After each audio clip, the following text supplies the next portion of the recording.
Hello friends, here comes Saurav Kumar and welcomes you on the YouTube of Saurav's the Computer Guru. Now, the thing is that we will start system analysis and management information system, and through which we will study about the different types of system which is required for system analysis. Dear students, would like to share you the screen which I have right now. Let us see that how it works.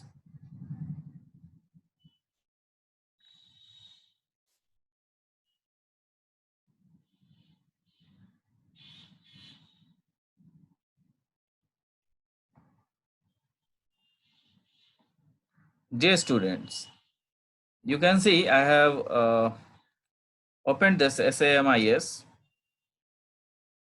notes, and through which we are going to read it, that what is system analysis. Now the thing is that system analysis and management information system, the word system has a basic concept.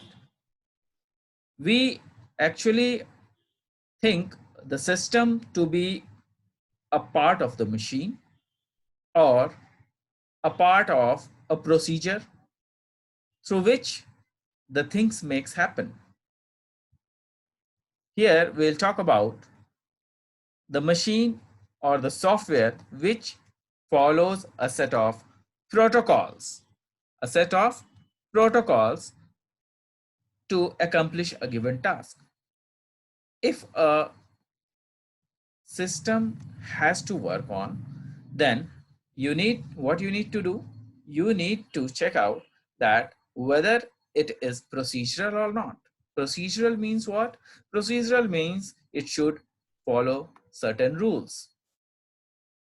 Now the system example is, we can say that system can be like a cycle. It's a system because it interacts with the environment, and it also follows certain rules. Example, the cycle has its handle at the place where we see. If we put its handle at the back, or if we put the handle, or we will take out the handle and we'll throw it out, then we will not be able to ride the cycle. Then this this means that whatever we do, we have a certain procedure through which a system can work. जो एक cycle है, उस cycle में एक system लगा है. इस cycle का सिस्टम कहने का मतलब ये है कि हम लोग जब भी साइकिल चलाते हैं, उसके रूल्स को फॉलो करते हैं. जहां पर उसके हैंडल है, जहां पर उसका व्हील्स है, वो सब हम लोग देखते हैं कि जहां पर है उसी तरीके से उसको सीखा जाता है. साइकिल के हैंडल को बाहर नहीं निकाल सकते, और उसी तरीके से हम लोग डिफरेंट सॉफ्टवेयर को भी हम लोग सिस्टम कह सकते हैं. क्यों? क्योंकि सॉफ्टवेयर जो है वो भी कहीं ना कहीं किसी न किसी प्रकार से आपका जो सिस्टम को रन करता है. एग्जाम्पल, जो सॉफ्टवेयर है, कई बार हम लोग MS ऑफिस पे काम कर रहे होते हैं, तो उस MS ऑफिस पर जो काम करते हैं उसमें कई सारे प्रोटोकॉल्स को हम लोग फॉलो करते हैं. सपोज कीजिए कि MS ऑफिस में we have Word, Excel, PowerPoint. For Word we always go to the documents. Where we go? Where I can make the documents. Document means हम लोग जहां पर भी डॉक्यूमेंट को क्रिएट करना चाहेंगे, उसी पर्टिकुलर सॉफ्टवेयर को हम खोलेंगे. क्यों? क्योंकि हम लोग जानते हैं कि जो सॉफ्टवेयर होता है वो क्या होता है? सॉफ्टवेयर एक पर्टिकुलर स्पेसिफिक वर्क को परफॉर्म करने के लिए बनाया जाता है। तो जो एमएस ऑफिस है उसमें जो हम लोग सॉफ्टवेयर का प्रयोग कर रहे हैं वो डिफरेंट अदर सॉफ्टवेयर से रिलेटेड है, जैसे डॉक्यूमेंट्स के लिए वर्ड और कैलकुलेशंस के लिए एक्सेल, और जो आपका प्रेजेंटेशंस वर्क होता है उसके लिए हम लोग क्या इस्तेमाल करते हैं? हम लोग पावर पॉइंट प्रेजेंटेशंस इस्तेमाल करते हैं। तो सिस्टम जो है कई तरीके से कह सकते हैं कि जो सिस्टम है वो कई तरीके का होता है। जैसे एग्जाम्पल कॉलेज, कॉलेज भी एक सिस्टम है। वहाँ पे जो प्रिंसिपल हैं, कॉलेज के जो प्रिंसिपल होते हैं वो सिस्टम के हेड होते हैं। उनके नीचे कई सारे प्रोफेसर्स होते हैं। उनके नीचे प्रोफेसर्स के नीचे कई सारे स्टाफ्स होते हैं। स्टाफ्स के नीचे कई सारे फोर्थ ग्रेड स्टाफ्स होते हैं, जिसको कि मिलकर के एक सिस्टम बनाया जा सकता है। क्यों ये सिस्टम ये ऐसा इसलिए है कि अगर प्रिंसिपल चाहे तो वो अपने नीचे जितने भी लोग हैं उनको फॉलो अप कर सकते हैं, उनको देख सकते हैं कि वो लोग क्या कर रहे हैं। जबकि एक स्वीपर जो कि फोर्थ क्लास में है, एक लेक्चरर जो कि सेकंड क्लास में है, उसी तरीके से और भी कई क्लासेस के जो लोग हैं वो प्रिंसिपल के काम को नहीं देख सकते हैं। क्यों? क्योंकि this is not the rules. We should always follow the hierarchy. Hierarchy क्या है? सिस्टम क्या है? प्रिंसिपल, प्रिंसिपल के नीचे प्रोफेसर्स, प्रोफेसर्स के नीचे जो आपके स्टाफ ग्रेड्स हैं, थर्ड स्टाफ ग्रेड, और उनके नीचे फोर्थ ग्रेड स्टाफ्स। तो इसका मतलब ये है कि हम लोग जो सिस्टम चलाते हैं वो किसी न किसी प्रोसीजर के तहत चलाते हैं, तभी वो सक्सेसफुल हो सकता है। हम लोग अब नेक्स्ट जानेंगे analysis. SAMIS, system analysis and management information system. तो जो सिस्टम है वो हम लोग जान गए। अब हम लोग इसको आगे बढ़ाएंगे एनालिसिस के लिए। अब एनालिसिस क्या होता है? किसी चीज को देखकर जब हम लोग समझते हैं तो उसको हम लोग एनालिसिस बोलते हैं। किसी तथ्य तक पहुंचते हैं। जैसे कि एनालिसिस क्या है? To we observe and understand the knowledge of the virtue by the virtue of which a system runs. जो भी सिस्टम रन कर रहा है उस सिस्टम को रन कराने के लिए जिस नॉलेज की आवश्यकता है उस नॉलेज को अगर हम गेन करते हैं तो उसको एनालिसिस कहा जाता है। अब इस एनालिसिस में हम लोग ये देखेंगे कि आखिर ये एनालिसिस है क्या। तो ये जो basically system analysis and management information system में सबसे पहले हम लोग सिस्टम एनालिसिस को पढ़ेंगे। सिस्टम एनालिसिस एक अलग पार्ट होता है और मैनेजमेंट इंफॉर्मेशन सिस्टम एक अलग पार्ट है, जो कि दोनों को कंबाइन करके SAMIS बना है, system analysis management information system. अब इसमें जो है, जो सबसे पहली चीज आप देखिएगा कि यहाँ पर जो हमारे पास आप देख रहे होंगे कि यहाँ पे हमने लिखा है नीचे डेटा। क्या लिखा है हमने? हमने लिखा है डेटा। अब इस डेटा से हम लोग क्या समझते हैं? अब इस डेटा से क्या होता है कि जब भी आप हम लोग इस डेटा पर देखते हैं तो जो डेटा है वो कुछ नहीं है बल्कि क्या है? एक रॉ फैक्ट है। रॉ फैक्ट कहने का मतलब ये होता है कि आप उस रॉ फैक्ट के जरिए कोई काम नहीं कर सकते। रॉ फैक्ट्स का मतलब ही होता है कच्चा तथ्य। कच्चा तथ्य कहने का मतलब यह है कि जैसे A, B, C, A B, B C, XYZ, A8, A2, A5, B9, इस तरीके के कई सारी चीजें हो सकती हैं जिसका कि कोई मतलब नहीं है, इनसे कोई मतलब नहीं निकलता है। तो जब मतलब ही नहीं निकलता है तो उसको हम लोग क्या बोलेंगे? रॉ बोलेंगे। क्या बोलेंगे? रॉ बोलेंगे। और ये रॉ इसलिए क्योंकि ये कच्चा है, इनसे किसी चीज इनसे कोई मतलब नहीं निकलता है। अगर हमने आपको कह दिया ए, तो ए से कोई मतलब नहीं निकलता। हमने कहा आपको बी, तो बी से कोई मतलब नहीं निकलता। न मतलब कब निकलेगा? मतलब तब निकलेगा जब इन्हीं कच्चे तथ्य को, मतलब जो डेटा है, इन्हीं डेटा को हम लोग किसी दूसरे प्रकार से लिखें। अब इन डेटा को अगर हम लोग किसी दूसरे प्रकार से कैसे लिख सकते हैं? इन डेटा को दूसरे प्रकार से लिखने के लिए हम लोगों को क्या करना होगा? हम लोगों को ये समझना होगा कि जो हमारा डेटा है, वो आपका केवल और केवल रॉ फैक्ट है। अब इसको पूर्ण बनाना होगा हमें। अब इसको पूर्ण बनाने के लिए हम लोग क्या करेंगे कि हम लोग देखेंगे कि जो डेटा है वो कैसे एक पूर्ण डेटा के रूप में, या फिर उसको किस तरीके से लिखे जाएं ताकि उनसे कुछ मतलब निकल सके। अब ये मतलब निकलने के लिए सबसे पहले क्या होगा कि वही जो रॉ डेटा आपके पास होते हैं, इनको हम लोग कंबाइन करते हैं। कंबाइन कैसे कर सकते हैं? जैसे मान लिया कि ये हमने लिया ए, और इस ए के जरिए या बी के जरिए हम लोग क्या करते हैं? हम लोग ए बी सी, ए बी, ये सब जो आप देख रहे हैं, इनके जरिए हम लोग क्या करते हैं? इनके जरिए हम लोग दूसरे दूसरे जो रॉ फैक्ट्स हैं उनके साथ इनको मिक्सअप करते हैं। जैसे कि हमारा ए का मतलब कुछ नहीं था, बी का मतलब कुछ नहीं था, लेकिन अगर हम इन्हीं चीजों को बोल दें a इज इक्वल टू 8, तो अब यहां से हमारे पास मतलब निकल जाता है। यह मतलब क्या निकलेगा? यह मतलब निकलेगा कि जो हमारा ए है, ए एक ऐसा एलिमेंट है जिसमें कि आपके पास जो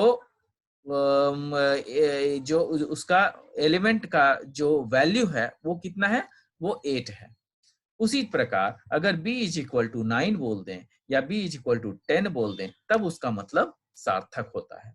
क्यों? क्योंकि b will be an element which will have a value that is equivalent to 8 और 10। नाउ अब हम लोग ये देखेंगे कि जो आपका रॉ फैक्ट्स है, ये raw facts can be combined। मतलब ये जो raw facts है, when these raw facts can be combined together in a sequence, then these raw facts becomes instructions।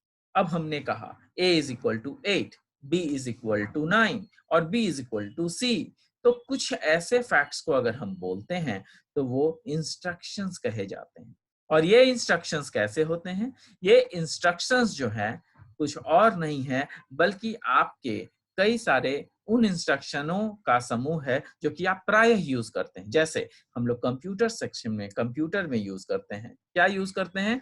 जैसे a इज इक्वल टू 8 हम लोग प्रोग्रामिंग लैंग्वेज में यूज करते हैं, b is equal to c, और इसी तरीके से कई सारे इंस्ट्रक्शंस को जोड़कर प्रोग्राम्स बनाए जाते हैं। तो जो सबसे पहली चीज थी हमारे पास, वो हमारे पास क्या थी? डेटा। यहाँ पे देखिए कि जो हमारे पास सबसे पहली चीज थी वो थी डेटा, और इस डेटा के जरिए हमने क्या किया? इंफॉर्मेशन बनाया। उस इंफॉर्मेशन के जरिए हमने प्रोग्राम बनाए, और प्रोग्राम के जरिए हमारा बनता है सॉफ्टवेयर। बहुत सारे अगर हम लोग प्रोग्राम्स को मिला दें तो उसको क्या बोलेंगे? उसको सॉफ्टवेयर बोलेंगे। और बहुत सारे सॉफ्टवेयर को जब हम मिला देंगे तो हम लोग उसको सिस्टम सॉफ्टवेयर बोलेंगे। और अब ये जो डेटा है वो उनसे, उनके कॉम्बिनेशन से पहले इंफॉर्मेशन बना, फिर इन्फॉर्म बहुत सारे इंफॉर्मेशन को मिला करके प्रोग्राम बना, फिर बहुत सारे प्रोग्राम को मिला करके सॉफ्टवेयर बना, और बहुत सारे सॉफ्टवेयर को मिला करके हम लोगों ने सिस्टम सॉफ्टवेयर को बनाया। अब ये सिस्टम सॉफ्टवेयर क्या होता है? सिस्टम सॉफ्टवेयर जो आप लोग पहले से जानते हैं, इट्स कॉल्ड ऑपरेटिंग सिस्टम। यह ऑपरेटिंग सिस्टम ही है जिसके जरिए हम लोग कंप्यूटर को और यूजर को इंटरैक्ट करवा सकते हैं। तो ये जो ऑपरेटिंग सिस्टम या system software is a collection of different softwares. ठीक है। अब आगे हम लोग देखेंगे कि आगे इसमें और कौन कौन सी चीजें हो सकती हैं। अब यहाँ पर देखिए कि हम लोग के पास जो मैंने आपको अभी बताया है, वही सेम चीज मैंने आपको इस डॉक्यूमेंट के जरिए दिखाया है। यहाँ पर देखिए मैंने आपको लिख दिया है जो टर्म्स हैं इम्पोर्टेंट वो क्या-क्या हैं। टर्म्स क्या-क्या हैं? ये टर्म्स जो हैं वो हैं डेटा, उसके बाद इंस्ट्रक्शंस, उसके बाद प्रोग्राम्स, जो मैंने पढ़ाया है वही बताया है। अब यहाँ पर हम लोग देखेंगे कि जो डेटा हम लोगों ने पढ़ा है वो सही है कि नहीं। तो data are raw facts which means that it does not have any meaning but it constitutes some meaning if it is written sequentially with each other. And the same thing, the instruction is what? It is a collection of meaningful data when written in a sequence and gives some meaningful information. It is called as instruction. Now, these instructions, example is what? A is equal to B is equal to C, or B is equal to 10, something which has come out through raw data. Now, you can read it program. What is program? Program when instructions are written sequentially. हम लोग जान गए कि instructions क्या होता है। अब उन्हीं instructions को हम sequentially लिख रहे हैं। When instructions are written sequentially, then the collection of these instructions are called as program. तो इसको हम लोग प्रोग्राम कहते हैं। उसके आगे क्या है? सॉफ्टवेयर। सॉफ्टवेयर क्या होता है? Collections of such programs. वो जो प्रोग्राम्स है उसके कलेक्शंस को अगर हम लोग देखें तो उस कलेक्शंस को हम लोग क्या कहते हैं? उस कलेक्शन को हम लोग प्रोग्राम्स कहते हैं, जिसमें कि जो कलेक्शन है प्रोग्राम्स का उसको हम लोग सॉफ्टवेयर कहते हैं, जिसमें कि बहुत सारे प्रोग्राम्स को मिला करके बनाया जाता है।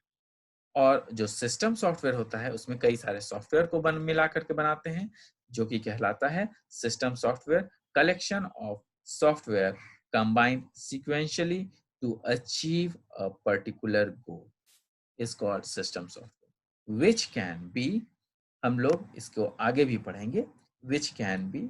अब ये जो सिस्टम है उस सिस्टम के जरिए आप देखेंगे कि जो आपका सिस्टम है उसमें कई सारे तरीके की चीजें यूटिलाइज होंगी। जैसे यहाँ पे मैंने कहा था which are used for supporting different softwares. System software क्या करता है? वो सॉफ्टवेयर को क्या करता है? वो बहुत सारे सॉफ्टवेयर को सपोर्ट करता है, such as application software and utility software. और इसका एग्जाम्पल क्या है? Operating system is the example. Now will go further. यहाँ पर अब आगे देखिए एक यूटिलिटी सॉफ्टवेयर की चीज भी आई है। अभी वर्ड मैंने आपको यहाँ पे बताया, ये क्या है? एक यूटिलिटी सॉफ्टवेयर है। यूटिलिटी सॉफ्टवेयर कहने का मतलब क्या होता है? यूटिलिटी सॉफ्टवेयर कुछ और नहीं है बल्कि हमारे पास वैसे सॉफ्टवेयर जो एक इनबिल्ट सॉफ्टवेयर के रूप में आते हैं।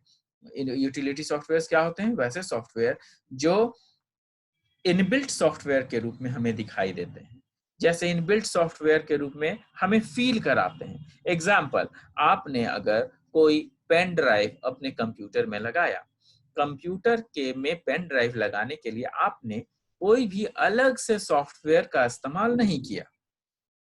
आपके ऑपरेटिंग सिस्टम ने उस पेन ड्राइव को रीड किया और रीड करने के बाद उस पेन ड्राइव को हम लोग क्या करते हैं? उस पेन ड्राइव को अपने आप ही आपका जो कंप्यूटर है वो रीड कर लेता है। उसके लिए हम लोगों ने कोई सॉफ्टवेयर नहीं प्रोवाइड किया है।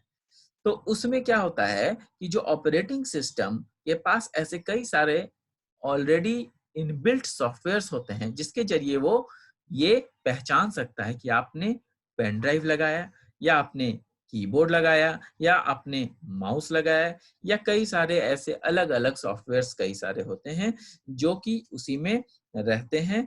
जैसे और भी सॉफ्टवेयर्स हैं जैसे कैलकुलेटर हो गया, विंडो मीडिया प्लेयर हो गया। तो ये सब कुछ ऐसे यूटिलिटी सॉफ्टवेयर्स हैं जो कि ऑपरेटिंग सिस्टम के साथ इनबिल्ट आते हैं। हम लोग इसको डिफाइन कर सकते हैं, utility software is inbuilt software that comes with the system and has ability to provide support to operating system. Now students, this is the basic of SAMIS system analysis. हम लोग नेक्स्ट क्लास में उसको और जानेंगे और पढ़ेंगे कि ये सिस्टम एनालिसिस, अब हम लोग जो है इस बेसिक चीज के साथ हम लोग सिस्टम एनालिसिस शुरू कर सकते हैं। तो पार्ट बाय पार्ट में आपको डालता रहूंगा, आपको पार्ट बाय पार्ट में पढ़ाता रहूंगा, ताकि जो है आप लोग समझ सकें। और एक बार ये जो नोट्स मैंने जो दिया है, इसको आप लोग गहन अध्ययन करें और उसमें सीखें कि कौन-कौन सी चीज़ें आपके लिए कहाँ पर यूज़फुल हैं। तो इसी के साथ मैं इस वीडियो को क्लोज़ करता हूँ और धन्यवाद आप सभी श्रोताओं को, मेरे तरफ से धन्यवाद। और इस वीडियो को अगर आप लाइक कर दें, शेयर कर दें, तो आपका थैंक्स मुझे मिलेगा। और thank you for watching my video.